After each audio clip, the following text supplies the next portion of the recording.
This is the Football Radio Show Sunday Six Pack.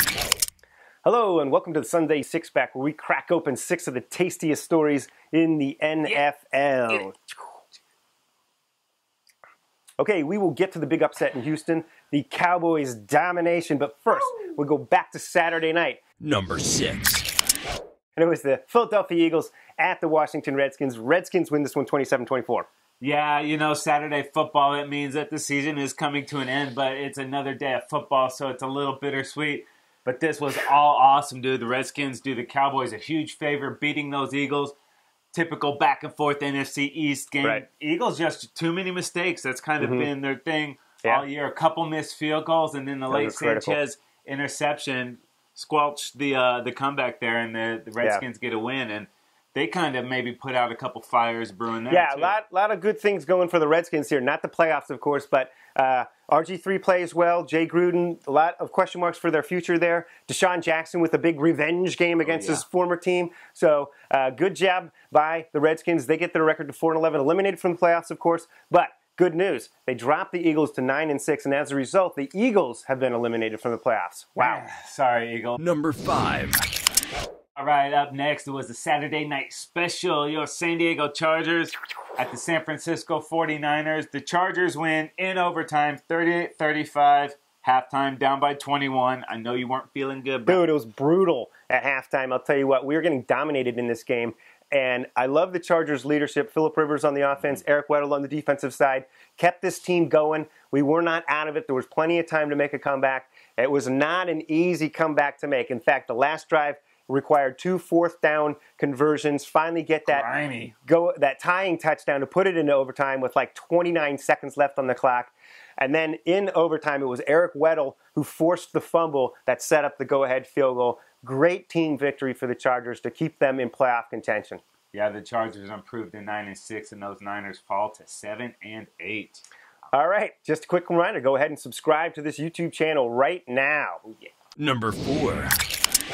Okay, up next it was the New Orleans Saints at the Atlanta Falcons in a ugly game in terms of the records, but the importance of this game was the winner was really going to be in great shape for the playoffs, the loser likely out, and the Falcons win this one 30-14, but it really wasn't as big of a blowout as that score might indicate. Yeah, the Saints actually had a chance. They were driving in the fourth quarter. Breezer hit Graham, which looked to be a touchdown. Yeah.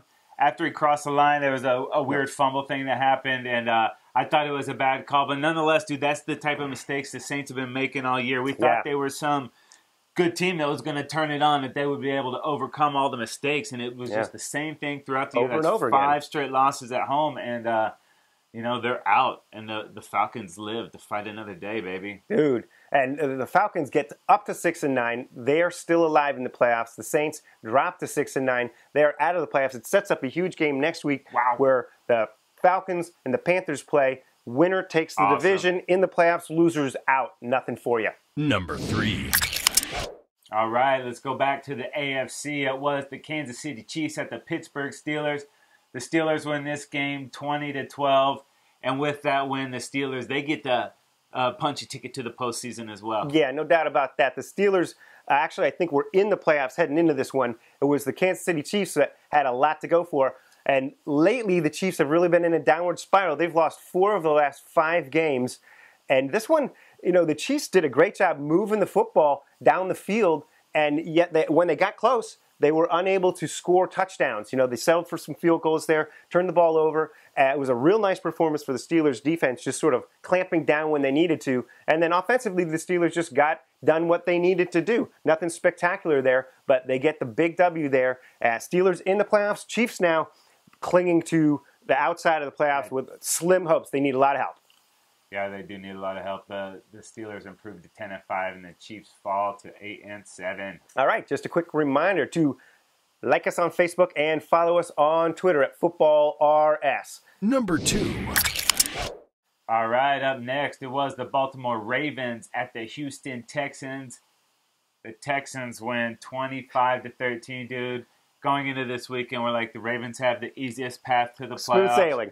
Hit those Texans with their 5th-string quarterback, get that win, and you're all good for Week 17. You know, it was a tough game for Ravens quarterback Joe Franco in this one. 42% completions. Really struggled early in this one. 2 touchdowns, but 3 interceptions really did him in. And also, you mentioned Case Keenum, the quarterback for the Texans. He was not on the team last week, okay? They had to bring him in. Obviously, they've gone through a lot of quarterbacks there, but they keep their playoff hopes alive. A huge win for the Texans, an unexpected one, too. Yeah, and J.J. Watt's pretty good.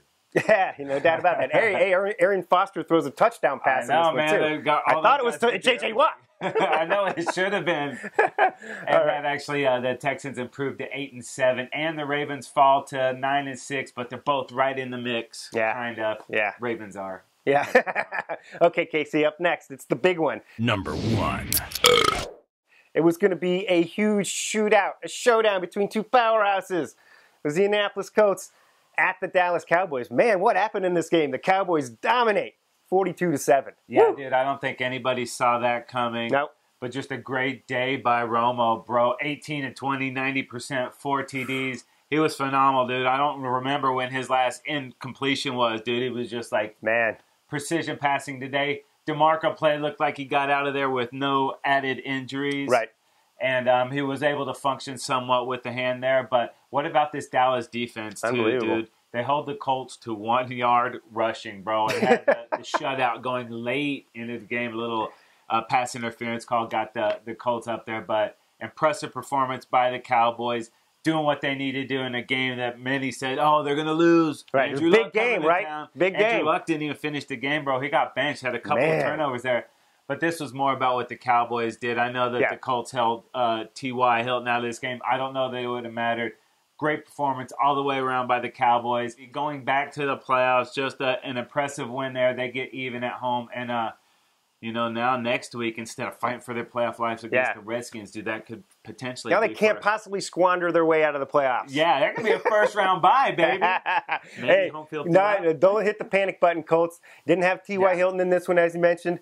Dropped to 10-4, or 10-5, rather, excuse me, and still in the playoffs. Not a big deal. I'd be worried about those hits that Luck is taking, though, in that no running game. We're gonna see. Yeah, their offensive line, a little shaky there. Okay, that's going to do it for this episode of the Sunday Six Pack. Don't forget, Trend Zone, Game Plan, 3 and Out, all available for you at footballradioshow.com. He's Casey, I'm Dave, we're the Football Radio Show.